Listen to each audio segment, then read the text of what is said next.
प्रशासनाने केलेली कारवाई नियमानुसारच होती असं जिल्हाधिकारी कार्यालयाने स्पष्ट केलंय।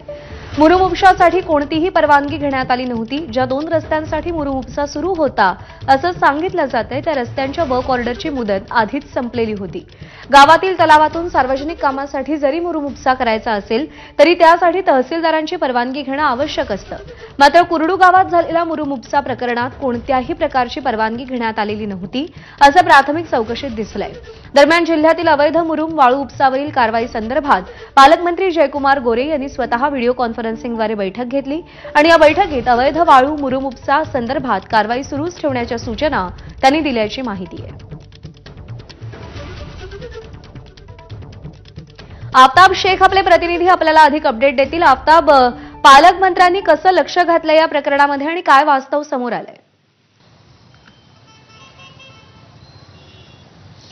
प्रज्ञा, खरं तर या सगळं संपूर्ण प्रकरण समोर आल्यानंतर दावे प्रतिदावे जे ते दोन्ही बाजूने होत होते। खरं तर मुरुम उपसा कसा वैध आहे असा दावा जो आहे तो बाबा जगताप म्हणजे राष्ट्रवादीचे कार्यकर्ते करत होते। तर दुसरीकडनं प्रशासनाकडनं हे वारंवार सांगितलं जात होतं की जी कारवाई झाली आहे ती नियमानुसार झालेली आहे। आता जिल्हाधिकारी कार्यालयाकडनं तहसील प्रशासनाला जे आहे या सगळ्या प्रकरणाची चौकशी करण्याच्या सूचना देण्यात आलेल्या होत्या आणि ती जी प्राथमिक माहिती तहसील कार्यालयाकडनं जिल्हा प्रशासनाला आली आहे त्यानुसार ज्या रस्त्यांचं काम गावामध्ये सुरू होतं त्यांची वर्क ऑर्डरची मुदत ही आधीच संपलेली असल्याचं देखील समोर आलेलं आहे।